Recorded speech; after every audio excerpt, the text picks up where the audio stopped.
Hope you guys all had a lucky week. Koos, as ek sommer vir jou kan vra en open with prayer, please, if you don't mind.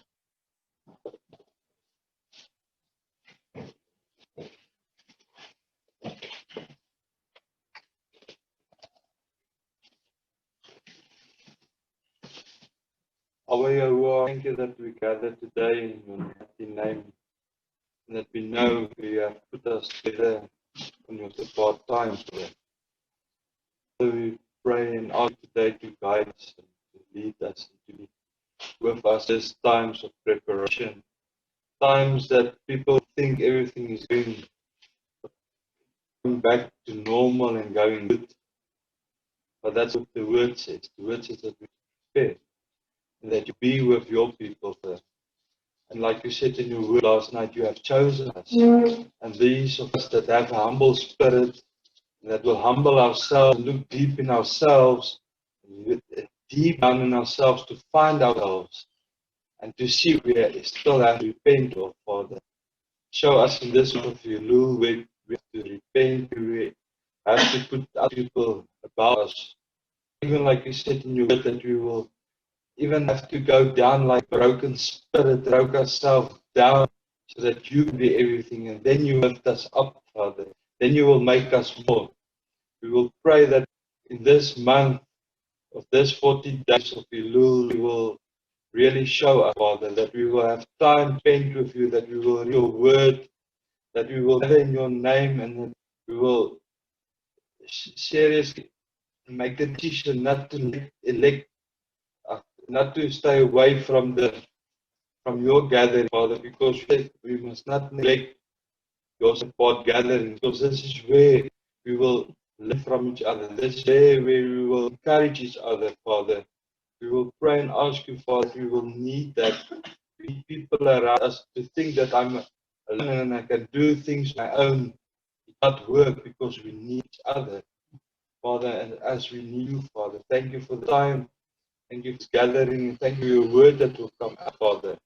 Your word will guide us onto the right path. We praise you. We honor you, Father. In your mighty name. Yeshua Messiah. Amen. Shofar. Amen.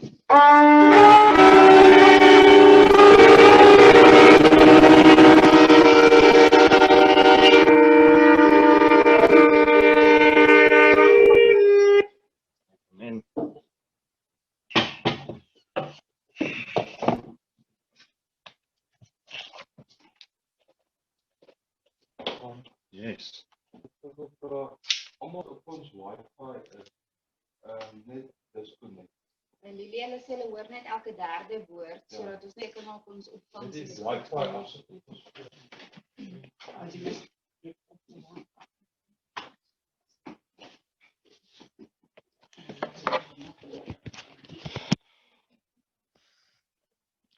Guys, again, Shabbat Shalom, and gee, thank you for inviting us here. It's awesome to be here, so thank you for that.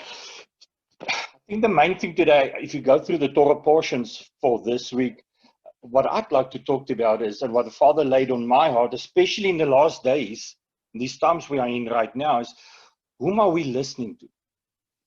So if you see that the Father, Moses tells the people to appoint the judges and officers, then there's a specific reason he tells them out of their tribes, out of their nations, to appoint those people. So who are we listening to? Who's got our ears? And that's what I'd like to talk to you about today. So this, like I said, Torah portion for the week was about judges, about priests. It's about people raised up to teach you and me, to guide you and me, to educate you and me.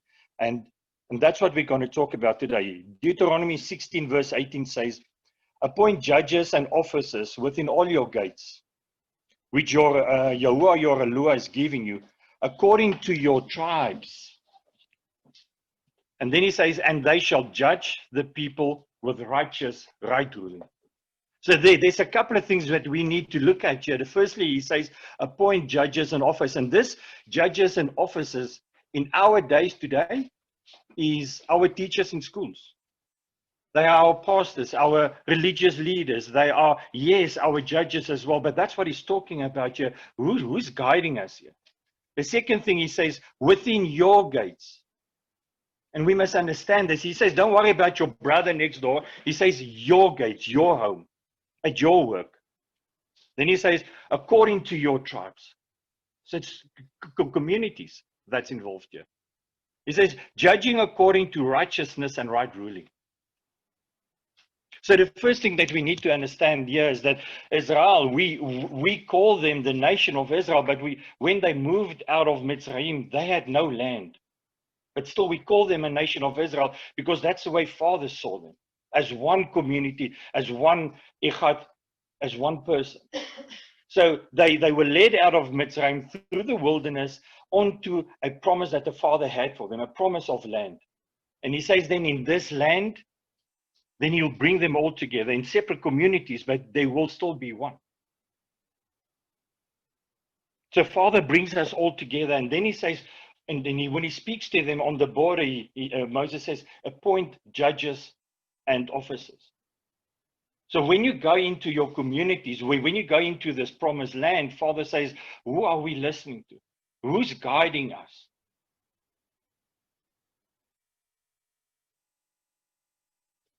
So we must understand the picture that what Father is telling you, and he teaches Israel that when he took them through the wilderness, he was their protection, he was their provider, he was their salvation, and he was the presence with them. And then, knowing all of that, he says, I will guide you, I will lead you, I will equip you, but raise up judges to guide you as well. Because what happens when you raise up people, when people raised up by Abba Father, it's Father's Spirit in them, guiding you and me.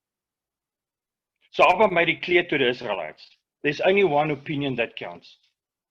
Because when we study the first 5 books, then we saw whenever Israel went off the track, whenever they followed their own opinion or man's opinion, they felt the wrath of Abba. So they saw these pictures, and they saw it again with Korach as well, when he stood up against Moses and against Aaron. So Father clearly makes it clear there's only one opinion that counts, not the world's opinion, not the leaders that you and I raise up, the leaders that Father calls. He says we must listen to them because His Spirit is in them. Now, knowing all of this, so the Israelites is about to cross into the promised land, and Father instructs Moses to appoint judges and officers within all the tribes. So Father's saying here, get people who understands my Torah. He says, get people who follows my law to guide you. And it's exactly the same. If we can imagine the picture, if you go to school, and as we've all went to school, we always have this picture. I always wanted to be, I don't know, let's say a fighter pilot, or you want to be a doctor, or you want to be a lawyer. So after school, you go to university to exactly study that. You study to be a doctor. When you finish and you got your degree, you want to be a doctor. That's exactly what Father is saying. He says, with that 40-year period in the wilderness, I raised my people up. They studied my word. They know exactly what I want. They know what's expected of them. So that's why he calls on them. That's why Moses said, in your cities and in your gates, raise up those people. Not the foreigners amongst you, not the sojourners amongst you. Raise up your people. So we must understand this verse. Father gave his instructions. He said, follow it as you have been taught. Because that's exactly what Moses did. That's exactly what Aaron and the priests did. They taught the children of Israel. Abba continues to say that these judges and officers should rule over their gates, and they must be from all the tribes. Again, understand that this word that we're studying today was the exact same word given to Moshe. So Father again saying, raise up the people in your gates. So can we see this? Everyone taught one word, one truth, one revelation. And not like we get today, so many doctrines, so many theologies, so many opinions, especially when we talk about the end times, there's so many opinions regarding the end times. But if we study the Father's word, there can only be one opinion, and that is His opinion. Amen. So we are called as followers to treat each other with justice, to be fair and to be in right ruling towards each other. Israelite, Gentile, and the sojourners amongst us. We are supposed to treat everyone the way we expect to be treated by the Father, because that's his standard. We read in Deuteronomy 25:15, you shall have a perfect and right weight, a perfect and right measure, so that they prolong your days on the soil which Yahweh your Lord is giving you. For all who do these, and all who do unrighteously, are an abomination to Yahweh your Lord. And we're going to do some word studies on this verse today, because there's very important things that we need to understand here. The first couple of words, he says, you shall have a perfect and right weight. If you do a word study on that, you shall have a perfect. That perfect is the Hebrew word shalem. Concordance number H8002. And that means to be complete. It means peaceful. Yes, perfect, but it also means at peace. So the word you speak should be at peace. Then he says, a perfect and right. That right, Hebrew word, tzedek. Concordance number H6664. It means justice, righteousness, and yes, rightness. And 77 times in the word tzedek means righteousness. It's the way we bring it, the way we say, the way we share the Father's word. And then he says, you shall have a perfect and right weight. That weight is the Hebrew word even. Concordance number H68. It means stones. But quickly listen to this. The root word for that stones is the Hebrew word banah. Means to build up. It means to establish, to cause to continue. So if you read this or study this, then it says, you shall have peace or be at peace with the word that you speak, the right rulings, which is as stones that builds up people around us. So the right rulings of the Father, he says, that perfect and right weight is how do we deliver his words, his rulings? Because if we're supposed to be the judges and the officers in our communities and in our gates and our cities, how do you share the Father's word? Do you share the Father's word being to show everyone how much you know, that you are the so-called appointed one? Or do you share the Father's word to teach people, to raise them up, to build them up, to use the Father's word as the building blocks to build that person up? Then he continues to say, he says a perfect and right measure. Perfect and right, we've just seen, is that piece of justice, that right rulings you give should give a feeling of shalom. Person should be at peace. He should not take offense with the words that you share with him. That measure is a Hebrew word, excuse my present pronunciation, epa or epa. Hebrew Concordance H374. It's a measure of quantity. So he says that perfect and right measure, you shall be peaceable with the quantity of measurements you give towards that person. So there must almost be like a balance when you share the word of the Father with that person. In Afrikaans sê ons, Abba se woord is nie net 'n stok om mee pak slaag te gee nie. You see, that's exactly what he's talking about. Share the Father's word in love, a right measure. So he says, you shall have peace or give peace with your right rulings, which is as stones that is used to build someone up or to establish them. For your quantity of measurement of them shall be peaceful and righteous. Then he continues to say, so that they prolong your days on the soil which Yahweh your Lord is giving you. For all who do these and all who do unrighteously are an abomination to Yahweh. Proverbs 11 verse 1, a false scale is an abomination to Yahweh, but a perfect weight is his delight. That false Hebrew merma, it means deceit, deceitful, treachery.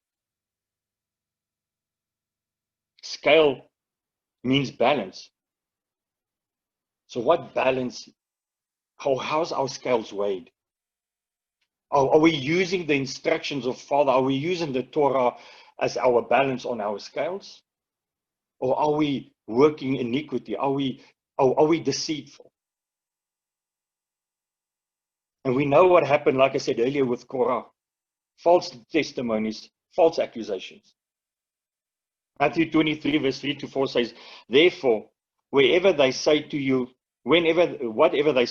to God to do, but do not do according to their works. For they say and they do not do, for they bind heavy burdens and hard to bear and lay them on men's shoulders. But with their finger, they do not wish to move them. So Yahushua is talking about the scribes, the Pharisees here. He says, what they tell you to do, do, but don't do what they do. You see, we must live the word of the Father. It's not just to speak it, not just to listen to it once a week and be content and think you're safe for the rest of the week. Do we understand why our Messiah said, follow me? Have we seen the picture? He says, he calls his disciples and he says, follow me first. And then he started teaching them. You see, because the way we live, that's what people will start to follow. So we live Torah first. We live the instructions of the Father first. And then we start teaching that word. 1 John 5 verse 3 says, for this is the love of Allah, that we guard his commands, and his commands are not heavy. You see, because when we guard it, when we follow it, we love it. And I love my wife, so it's not heaviness for me to love her. It's not heaviness for me when she needs to correct me on something. I do not need to take offense out of anything because she's got my back, and that's what the Father is saying. He says, raise up people in your communities that I've raised up in Torah and follow them. And if they then instruct you, follow that instructions. Do what they didn't do. You see, the city gates referred to here talks about places of authority or seats of authority. And we've read it where the word talks about the seat of Moses. Is that authority with which the word is, it's not just practiced, but it's taught as well. That's the seed of Moses. Moses was a friend of the Father, and he followed the footsteps of Abba. So when you're on that seed of Moses, you follow that footsteps, and you give and you teach accordingly as well. Now, just as much as this is a physical or natural picture of the gates, that is the entrances towards cities or city, or any city for that matter, we must see the physical or the spiritual aspect as well. He's talking about spiritual gates here as well. My gates at home. The gates between me and my wife, the relationship we've got, the marriage we've got. About the relationship with my colleagues or the people that work with me and my sons as well. Abba says, I must walk with balanced scale. He says, me as the head of the home, I must walk with a balanced scale where the weight I measure will build up those around me. I must obey his instructions because then there will not be any confusion, any deceit. There won't be disorder. You see, where the judges and officers rule with one Torah, there will be unity in the seats of authority. I'm going to say it again. Those that raised up by Father, or those that we raise up, they must teach with one accord. They must teach with one Torah. Because only then there is authority. Only then there's a oneness. Only then can there be a completeness with the word of the Father. Only then can there be understanding of the word of the Father. Only then can there be no confusion regarding the word of the Father. Where there's one Torah, there's one instruction, then people is not out to gain for themselves. You see, then churches will start to teach the word of the Father as it's given. Not to pay off a Porsche or something. And this we can see in the letters written by John in Revelation to the 7 churches as well. There's so much division there. You know, because ego causes division. Are we aware of that? Because my ego, if I follow my ego, then I'm self-centered, self-interested. I'm out to gain myself, and then I no longer care about the word of the Father. I no longer care about the sheep. When we stand with one instruction, then we follow the Father's opinion. Abba gives us his instructions, and then he raises up judges and officers. So what has the judges and officers to do with you and me? Why is it so important for us to understand, especially this book, Deuteronomy? It's a very important book because it actually brings the whole of Torah together. And that's what we need to understand. So whenever I'm confused, go back to Deuteronomy. Whenever someone teaches a word that I'm not sure of, go back to Deuteronomy. Because that's where I get understanding of the word. That's where I get insight of the word of the Father. I know exactly his instructions. I know what's expected of me. 2 Timothy 2:15 says, do your utmost to present yourself approved to Allah, a worker who does not need to be ashamed, rightly handling the word of truth. That's exactly what we've been saying the whole time. Every Bible verse we've read is. And it started with the judges and the officers we appoint in our gates and our cities. Are they standing in right ruling with the Father? Is the word they're teaching in line with Torah? You and I need Torah to be able to discern in this world. Especially now. Amen. Now more than ever before, because there's so many teachings, not just about the end times, not just about rapture, but in the last days. And we need to pray for discernment every day of our lives. Like we pray for the Father to fill us with His Spirit every day. We must pray for discernment. We must pray for His guidance. So with what instructions, or who is instructing you and me? Who's guiding us at work? To whose opinions are we listening to? Our children at school. Whose or what opinions are they listening to? When you put your TV on, we don't have TV in the home, but I can just imagine when you put the TV on nowadays, what's on TV? Father just reminded me now, about 3 years ago, we decided to go and watch, what's that movie? Ice Age, 3 or 4, something. And we figured it will be a nice, clean movie. Listen, I mean, it's for the kids, a nice, clean movie. But in this movie, it was Satanism, and you can see the unicorns, and it was all kinds of rubbish. And you expect this Ice Age movie to be so clean, but even that is not. So what are we watching then, or what are we listening to? What is the foundation of the teachers I'm listening to? Remember we spoke about agreeing, when we come into agreement with a person. So with whom am I agreeing with? Because any false teaching, if I agree with that teaching, then that teaching becomes part of me.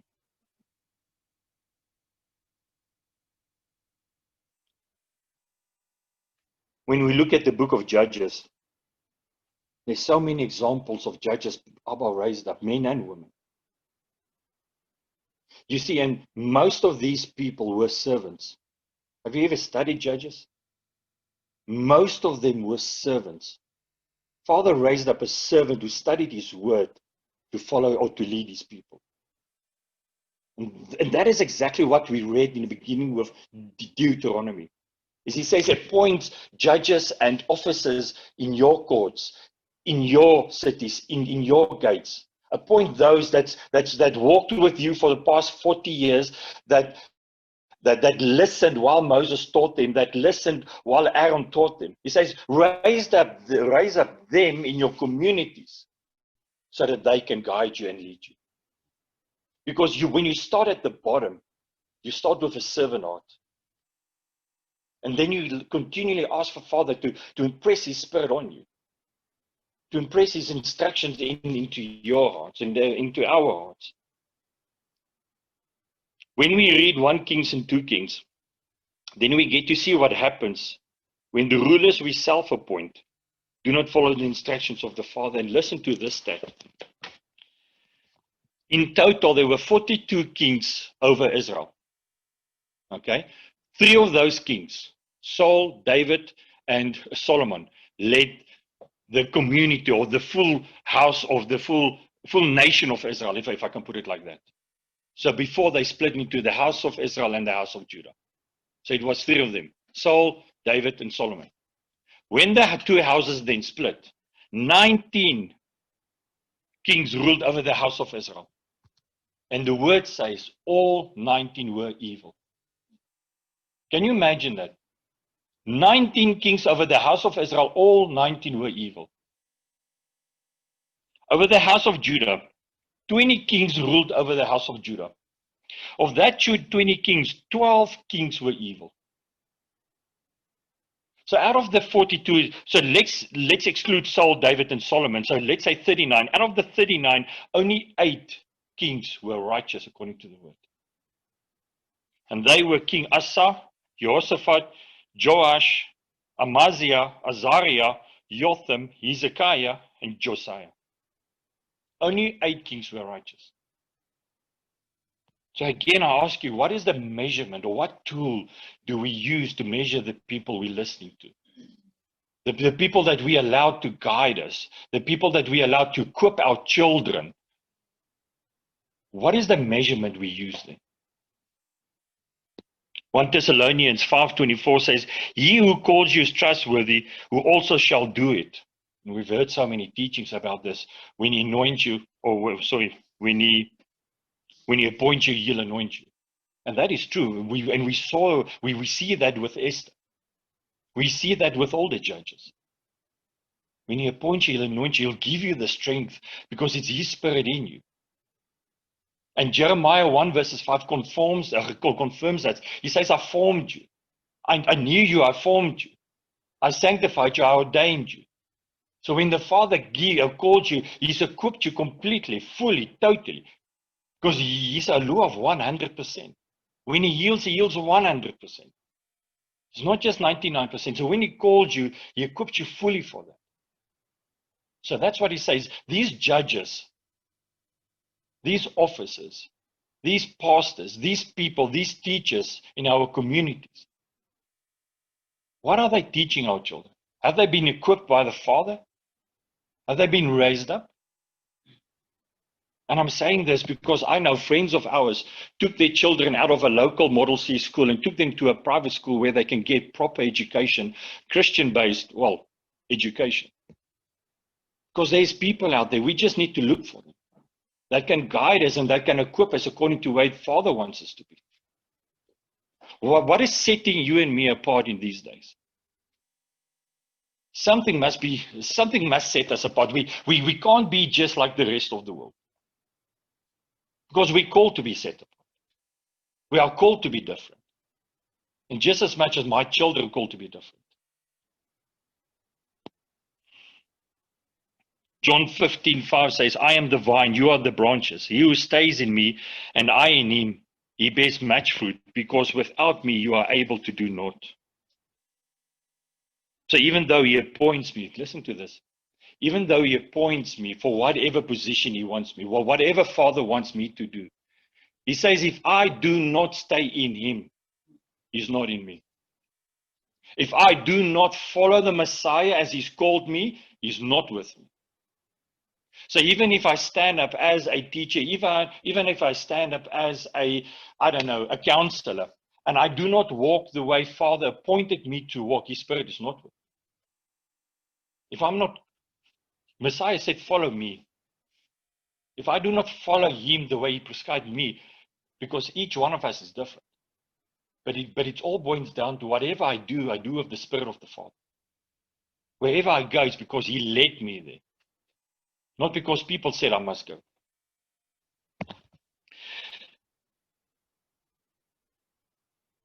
I just want to go back to us.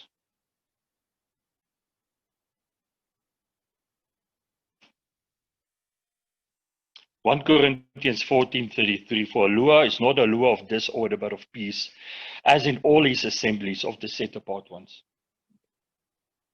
Here he says, appoint judges and officers in your gates and in your cities. So in your communities, where you gather, he says, appoint people who stands in my Torah, in my instructions to guide you, lead you. Because when there's a oneness, that's what he's talking about here. Father does not give confusion. When we follow his instruction, when we follow the people who he's appointed or we appointed that stands in his Torah, then there's no confusion. That's exactly what he's saying here. Who's guiding us?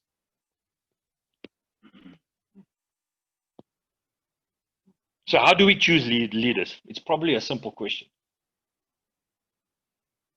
But Father says we must use his instructions as our guidelines.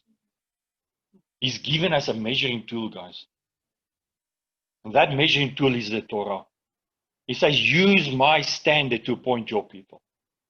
Use my standard to appoint your leaders, your judges, your officers, your school teachers, your doctors, your lawyers. It doesn't matter what. Use my standard, because then, number one, there's no confusion. Number two, there's no deceitfulness, because then it's not about their egos. It's not about what they want to gain, but what they want to share with you. It's about me. That's what the Father's teaching us here today. Ephesians 3:16, in order that he might give you, according to the riches of his esteem by power, to be strengthened in the inner man through his Spirit. So he equips us with his Spirit.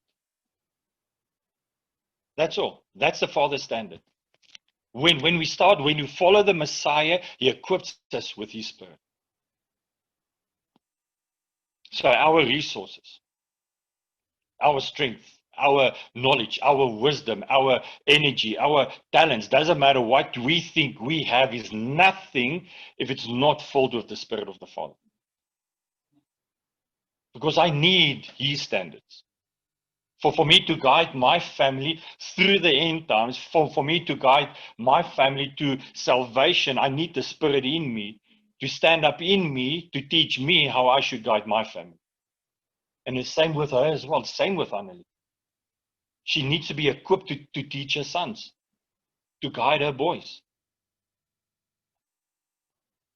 Acts 10:38 says, our Lord didn't anoint Yahushua of Nazareth with the set-apart spirit and with power, who went about doing good and healing all who were oppressed by the devil, for Elohim was with him. You see, that's what the Father is saying, is that even if I appoint you, even if I anoint you, my Spirit must be in you. Because if his Spirit is in me, then I can complete the race. Then I can complete what I've been called to do for. If it's Honey's purpose just to be the mom for her two sons, she needs the Spirit of the Father to complete that purpose. Even if it's not for her to be an intercessor or to be a counselor or a teacher or any of that, she is first and foremost the mother of two boys, and that's her first calling. I am the first and foremost the father of my household, married to my wife, and I've got two boys. That is my first calling, guys. That's what I've been called for first to do, before anything else. And I must stand in that purpose, and I need the Spirit of the Father to guide me, to equip me. So I need to follow him. I need to follow his standards.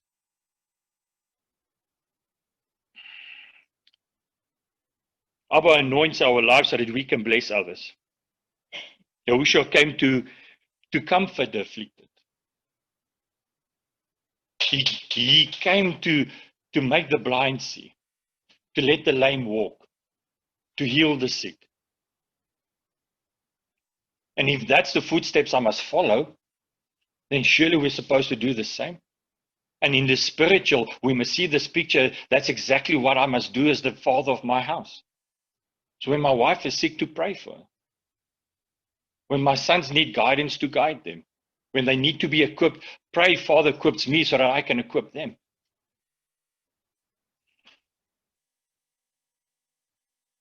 In the Old Testament, we had judges, officers, and kings. But in the New Testament, Messiah raised up the bride as the fivefold ministry.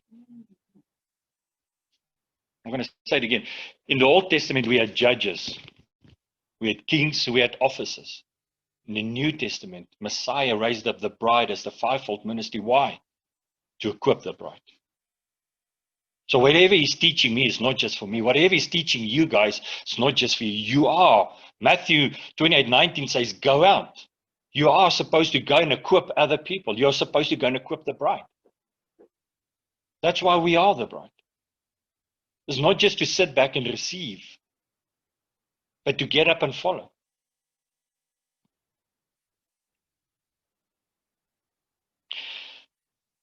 In the Old Testament, like I said, judges, kings, officers, they were to judge and rule.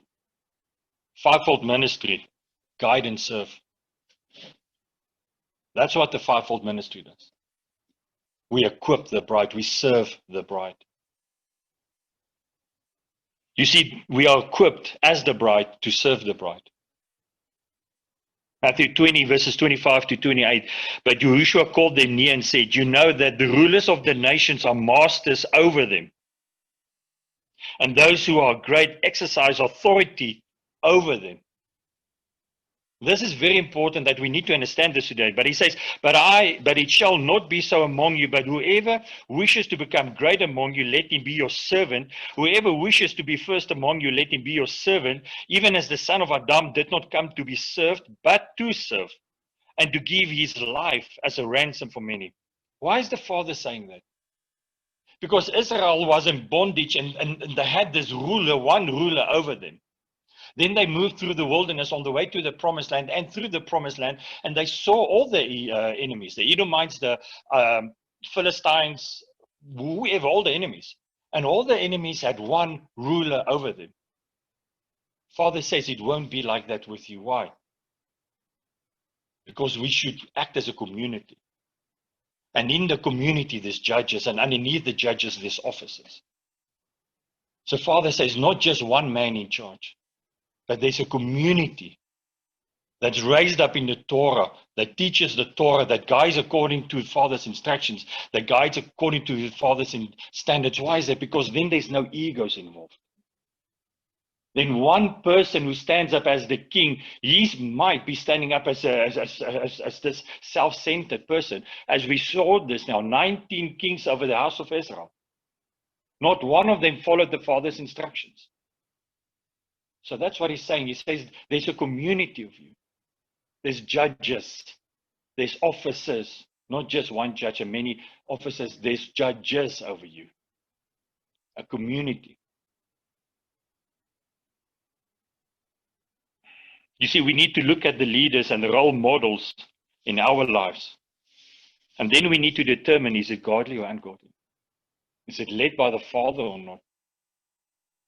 What measuring tool do we use to determine servant attitude?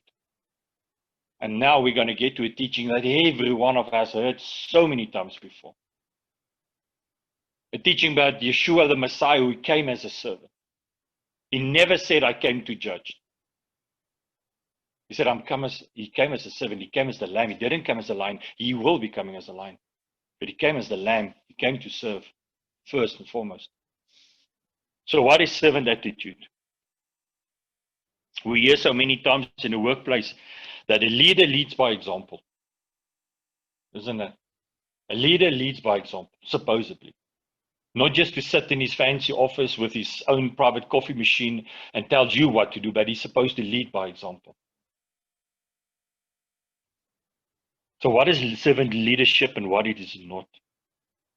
You see, when we as leaders walk in front, when we guide according to the standards of Father, when we as leaders walk in front, does the community follow me? Because that's a leader. It doesn't matter whether it's godly or ungodly. We must just understand this. When a person walks in front and there's people following, he's a leader. So, but I'm asking the question today, and that's what he's telling you and me, the ones that we've raised up, or the ones that he raised up, are they continue to walk in his spirit? And if so, are we following? Are we following that person? Him or her, it doesn't matter. Are we following the spirit of the Father? That's actually what he's saying here today. It's not about the person because we're just vessels. Are we following, are we recognizing the spirit of the Father in that person? Are we following that person accordingly? That's what Abba is telling us today. You see, do we influence people or do we guide them? That's another question we need to ask today. Are we influencing people or are we guiding people? You see, because when I influence a people or a person, I I force my opinions, my ego, my understanding, my whatever self-centeredness onto that person. But when we guide, then that person actually follows. That person follows the Spirit of the Father. That person follows me because of my humbleness, because of whatever, because he sees that in me. He sees the light of the Father in me. So when we raised up these leaders, when we raised up these kings and these judges, these officers, are we recognizing the Spirit of the Father in them? Then when we look at our Messiah, the word teaches us that he was the servant king who came as a lamb with gentleness and humbleness.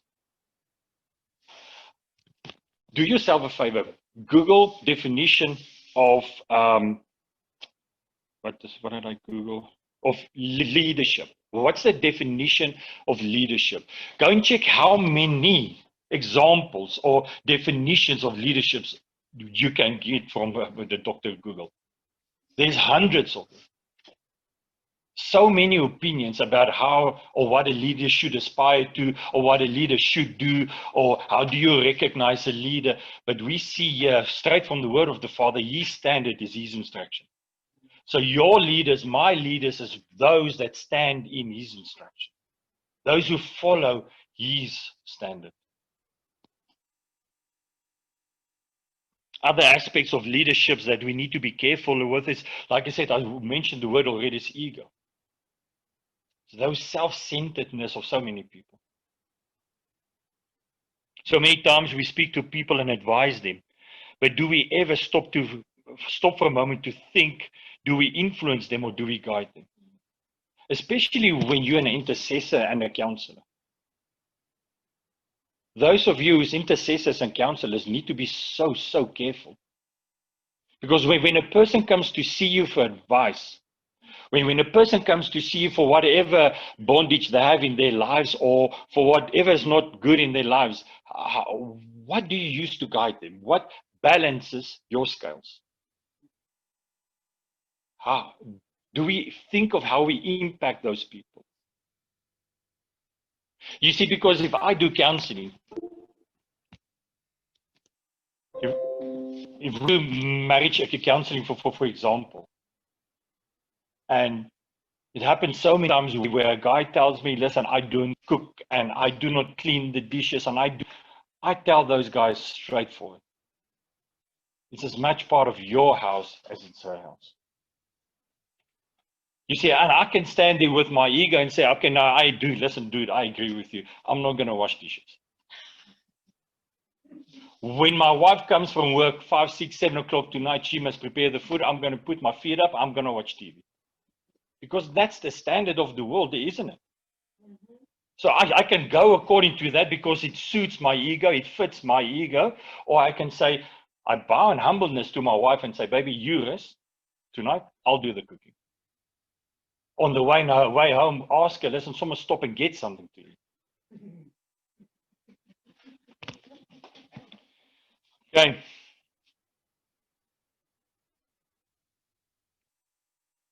Another example, many years ago, I was a salesperson and I jumped from one sales job to another because I thought I was just the one. And I always said, Father, bless me with a loud mouth. And I love to talk and I love to sell. And I was a good salesperson. But one thing I noticed, a good salesperson does not necessarily mean he's a good sales leader. You see, because what works for me might not be working for you. The way I treat my customers or the way I talk to my customers might be working for me, but it's maybe not going to work for you. So we must always remember that. So what's the standard here? Do I judge or do I influence or do I guide according to my standards or according to Father's standards? Because he doesn't confuse. He's called us all for oneness, for a set apartness in him.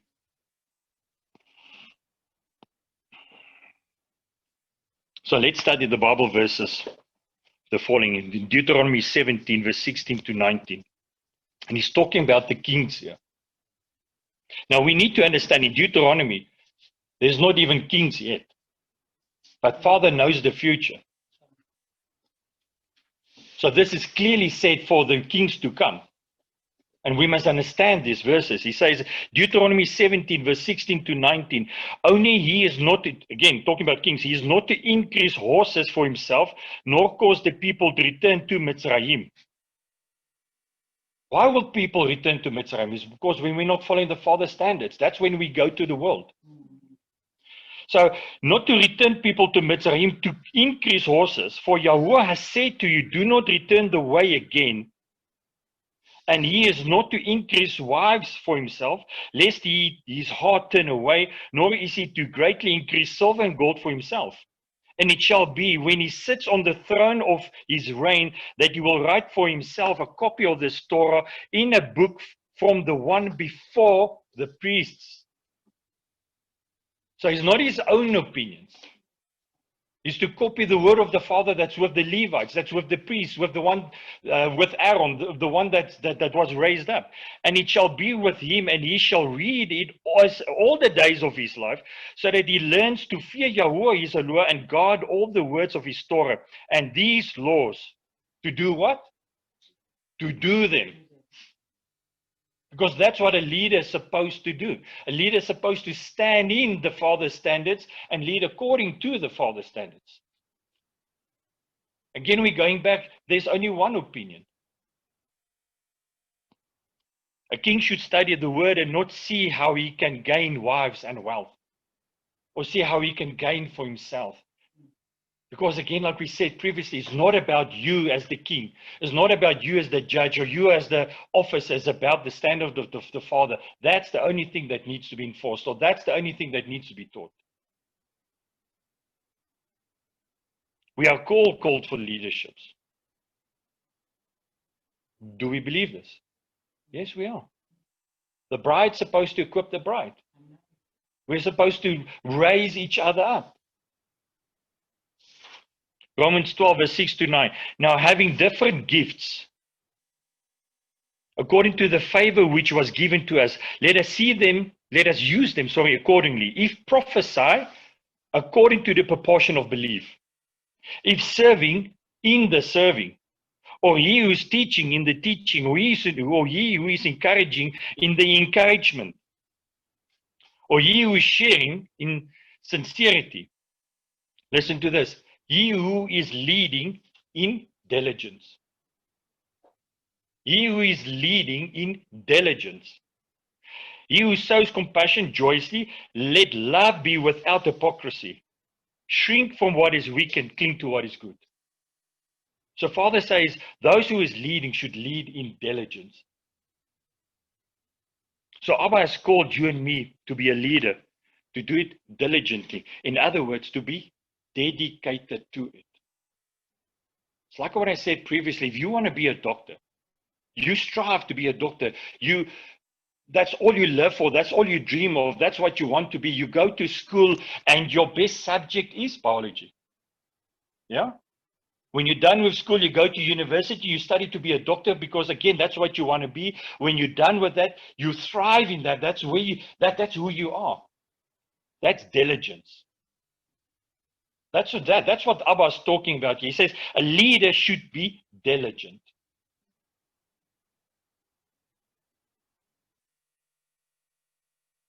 Definition of diligence: careful and persistent work or effort. The quality of working carefully and with a lot of effort. So it's not something that just comes overnight. This road we walk with Messiah, yeah, we're saved. When we give him our hearts, we're saved. But there's a road to be walked. That's what he says, diligence. Paul's talk about the race. Diligence. To complete the race, you need diligence. It's hard work. It takes effort to complete that race. Same with leadership. You study the word of the Father. You start on your knees with servanthood and you study the word of the Father, diligence.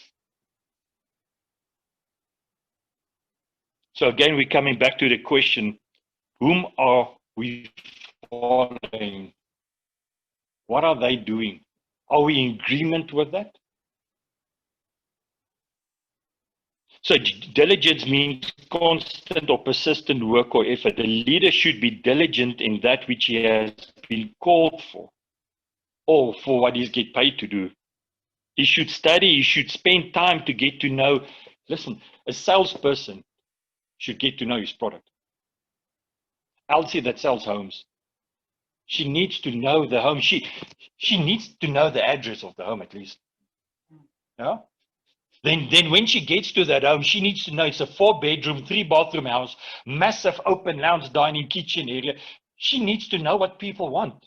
So she needs to know her customers as well. And then she needs the price that needs to be paid for that. It takes effort, guys. It takes diligence. Like a king, study the word of the Father. Study the standards of Father. If you want to lead according to those standards. John 13, verse 1 to 3, and I've only put it in here just to show you that Messiah could have easily had an ego second to none in this world ever. Listen to this. Talking about servanthood. And before the festival of Pesach, Yahushua, knowing that his hour had come that he should move out of this world onto the Father, having loved his own who were in the world, he loved them to the end. And supper taking place, the devil having already put into the heart of Judas, son of Shimon, to deliver him up, Yahushua, knowing that the Father had given all in his hands. Everything. Yahushua, Messiah, owns everything. So he had good attitude or good reason to have a bad attitude or to have an ego. To be self-centered. And say, but if you don't do this, you will not get in. He could have easily walked that way. But he chose to love. Above all, first step, he chose to love.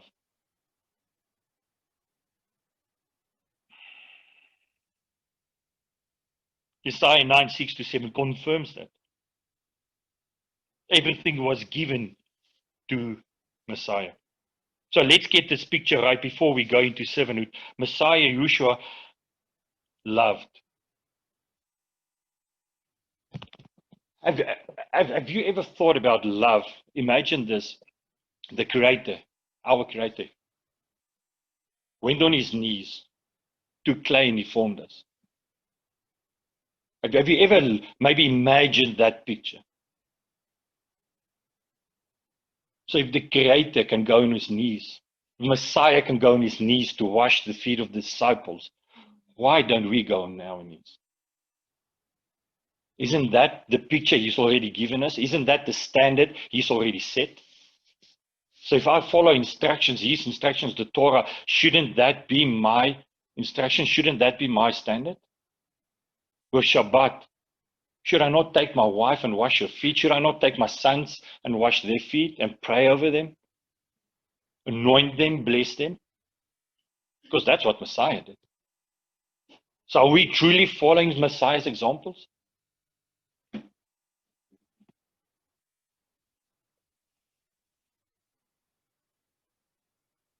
So the first thing about serving is love.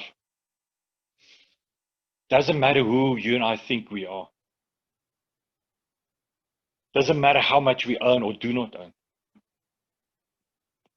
You see, it's not about what is important, earthly materials. It's about who is important.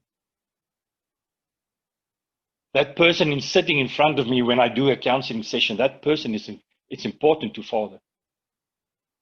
When someone calls you, for example, and says, brother, sister, pray with me, that person is important to Father. For that person to call you up or to come and see you for whatever and ask you to pray with him, it took courage.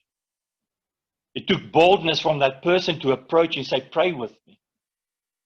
It took boldness and courage from that person to say, I'm not sure, something wrong with my marriage or something, pray with me, let's talk about it. So it's not about our egos.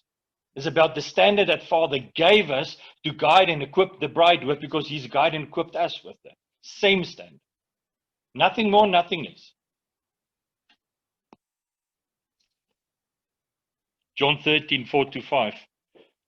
Yahushua rose from supper and laid aside his garments, and having taken a towel and girded himself, after he put water into a basin, he began to wash the feet of the taught ones, the disciples, and to wipe them with the towel with which he was girded. So that which the Father has given me, that which the Father has given you, to take that to equip people, to take that to raise up the bride with, to build up the bride with.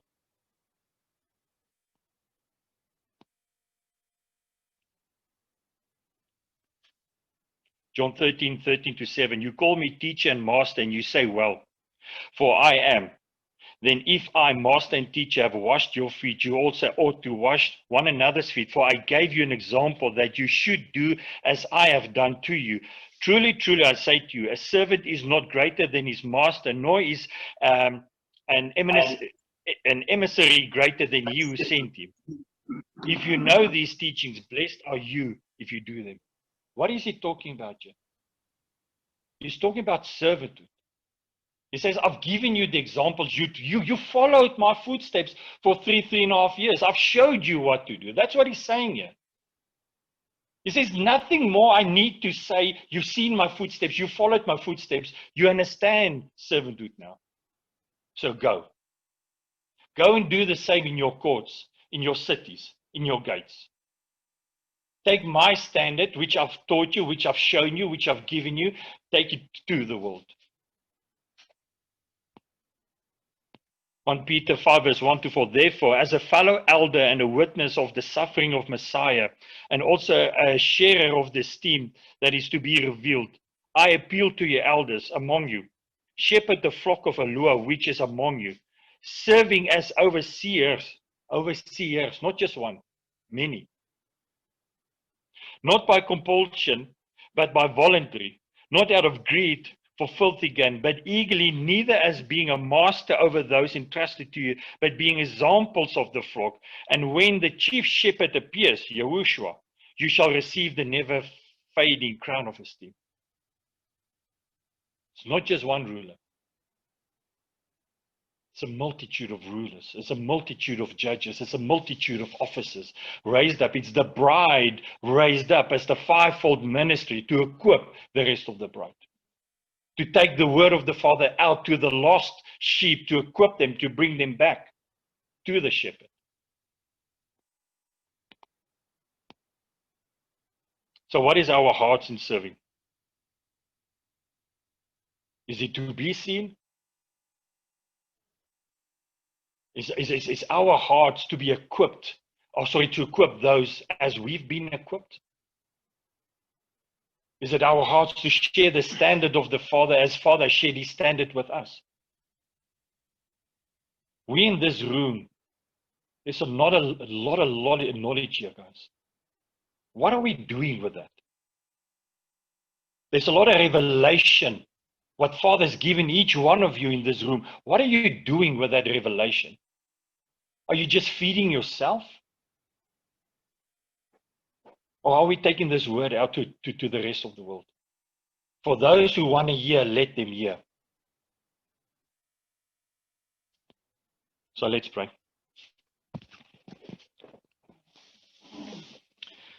Holy, Almighty Abba Father. Daddy, I want to start and I want to thank you, Father, for raising me up as the head of my household. Father, thank you for equipping me, Father. Thank you for your spirit, Daddy. Abba, thank you that we do not need to fear anything the world has or anything the world wants to do or anything the world says, Abba. Thank you that your spirit, your Ruach Ulam lives in us, Abba. Your eternal spirit guides us and equips us, Abba. Thank you for setting this, for giving us a standard, Abba, and thank you. I agree with your word that says your standards is not heavy. because you will give us strength, Abba. You will guide us. You're the one equipping us, Father. And I praise you and I honor you for that, my Daddy. Abba Yahuwah, I thank you for this Shabbat. Thank you for every person that drove here, and thank you that they all came here safely, Daddy. Father, it's my prayer that every word spoken today, that it will be taken out into the world, Father. Doesn't matter who speaks or what word is given, Father. I pray that when it is truth, Daddy, that your truth alone will reign when we open these doors, Father. May this truth of your word, Father, may go out to all the corners in this world. May those who want to hear, let them hear, Father. Let those who seek you, Daddy, may they find you, Abba. I praise you and I honor you, my Daddy. I declare today, Father, you are my master. You are my king. You are my salvation. You are my protector. You are my provider. And I thank you for your presence, Abba. May your name be glorified. Not just today, Father, but forever and ever. May your bride sing of your worthiness, Father. May your bride sing of your mightiness, Father. And I stand against any man's opinion today, Father, that is in contradiction to your word, Father, that is in contradiction to your truth. Destroy those words in your mighty name, Yeshua. For you are the living Torah, you are the light. And may the people that seek you, may they find your light. May you entrench, Father, may you entrench your word into our soul, man, into our inner man, into our lives. May it be truth, may your truth resonate inside us. Father, I ask that you will guide our feet, that you'll guide our hands in servanthood, Father. I praise you and I honor you today, and I declare that you are the Most High King. And there is none like you, not in all the heavens, not on this earth or in earth. Thank you, Joshua. May your kingdom come. May your truth be done. Amen. Would you raise your hands? Accept this blessing from Father. Yahweh Yahuwah. Vishmerecha. Yair Yahuwah panavelecha. Vichunecha. Yesa Yahuwah panavelecha. Viasem lecha shalom. May Abba Yahuwah bless you and keep you. May the Father make his face shine upon you and be gracious to you and your family. May Abba Yahuwah lift up his countenance upon you and give you peace. Shalom, shalom.